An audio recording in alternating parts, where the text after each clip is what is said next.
ایک گھر کے باہر بوڑھے آدمی اور ایک نوجوان میں عجیب کشمکش کا کھیل جاری تھا۔ نوجوان کے ہاتھ میں قیمتی سامان کا ایک تھیلا تھا جو وہ بوڑھے کو تھمانا چاہتا تھا، جبکہ بوڑھا آدمی وہ سامان لینے سے انکاری تھا۔ نوجوان بس ضد تھا کہ آپ کو یہ سامان واپس رکھنا ہوگا۔ بوڑھے نے نوجوان کو کہا کہ بیٹا، اس سامان کے مالک اب تم ہو، تم اس کی قیمت ادا کر چکے ہو، میں اسے واپس نہیں رکھ سکتا۔ نوجوان نے کہا کہ انکل، آپ کچھ بھی کر لیں، میں یہ سامان واپس کیے بغیر یہاں سے ہلنے والا بھی نہیں ہوں۔ نوجوان کو بس ضد دیکھ کر بوڑھے نے نوجوان کو کہا کہ بیٹا تھوڑا انتظار کرو، میں اپنی بیٹی سے مشورہ کر کے آتا ہوں۔ بوڑھا آدمی گھر کے اندر آتا ہے۔ گھر جو بظاہر تو اچھا دکھائی دے رہا ہوتا ہے، لیکن لڑکی اور اس کے باپ کے علاوہ افلاس نے بھی اس گھر میں ڈیرے ڈالے ہوئے ہیں۔ بوڑھا آدمی اپنی نوجوان بیٹی کے پاس آتا ہے اور کہتا ہے کہ بیٹا، نوجوان سامان کی واپسی کے لیے آیا ہے، جبکہ ہم تو سامان بیچ کر اس کی قیمت سے گھر میں گندم اور کھانے پینے کی چیزوں کا انتظام کر چکے ہیں۔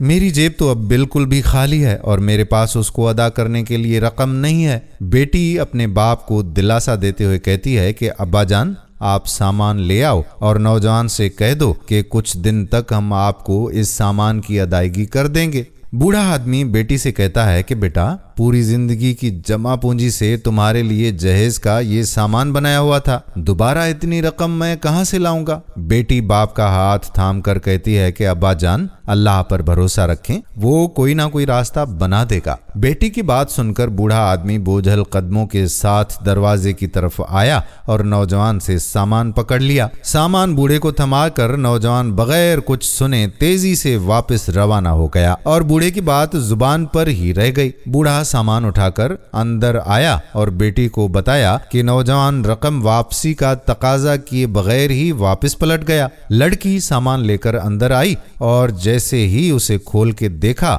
تو اس میں سے ایک چٹھی برآمد ہوئی۔ چٹھی دیکھ کر لڑکی خوفزدہ ہو گئی اور کمرے میں نظر دوڑائی کہ کوئی اسے دیکھ تو نہیں رہا۔ وہ لرزتے ہاتھوں کے ساتھ چٹھی کو پکڑتی ہے اور کمرے کا دروازہ اندر سے لاک کر دیتی ہے۔ وہ چٹھی کھولتی ہے اور اسے پڑھنا شروع کر دیتی ہے، جس میں لکھا تھا کہ سامان لینے کے بعد مجھے احساس ہوا کہ یہ جہیز کا سامان ہے جو مجبوری میں مجھے فروخت کیا گیا ہے۔ مجھے اس سامان کی کوئی قیمت نہیں چاہیے اور میں شرمندہ ہوں کہ پڑوسی ہونے کے باوجود آپ کے حالات کا اندازہ نہیں کر سکا۔ اسے میری طرف سے انسانی ہمدردی سمجھ کر رکھ لیجئے اور دوبارہ بھی کبھی معاشی مدد کی ضرورت ہو تو مجھے یاد کر لیجئے گا۔ لڑکی بھی ایک چٹھی تیار کرتی ہے اور بوڑھے باپ کو بلا کر کہتی ہے کہ ابا جان، سامان میں سے میری سلائی مشین نکال کر الگ کر لیں اور باقی سامان اس نوجوان کو واپس دے آئیں اور اسے کہیں کہ ہم نے اپنی ضرورت کی چیز رکھ لی ہے۔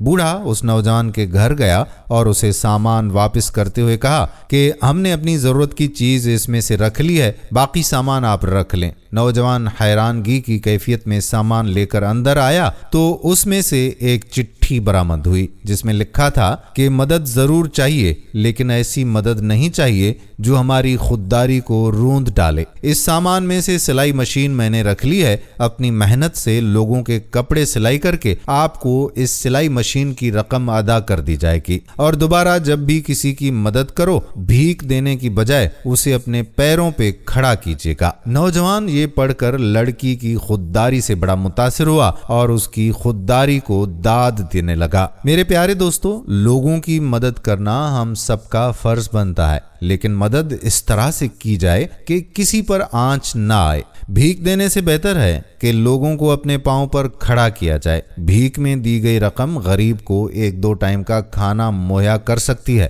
جبکہ آپ کی حقیقی مدد غریب کو زندگی بھر کا روزگار فراہم کرتی ہے، اور اس غریب کے روزگار کا یہ ذریعہ آپ کے لیے ہمیشہ کا صدقہ جاریہ بن جاتا ہے۔ ہمارے پیارے آقا صلی اللہ علیہ وآلہ وسلم نے بھی ایک مرتبہ ایک صحابی کو بھیک میں کھانا دینے کی بجائے کلہاڑا دے کر اس کے لیے ہمیشہ کے روزگار کا بندوبست کیا۔ تو آئیے آج عہد کر لیں کہ آج سے روزی نہیں، روزگار بانٹ کر معاشرے کی بہتری میں اپنا کردار ادا کریں گے اور معاشرے کو اپنے پاؤں پر کھڑا کرنے کی کوشش کریں گے۔ دوستو، اس اصلاح کے سلسلے کو آگے بڑھائیے اور اس ویڈیو کو زیادہ سے زیادہ شیئر کیجیے۔ آنے والی ویڈیو تک آپ کا اپنا میزبان قادر بخش کلہوڑو آپ سے اجازت چاہتا ہے۔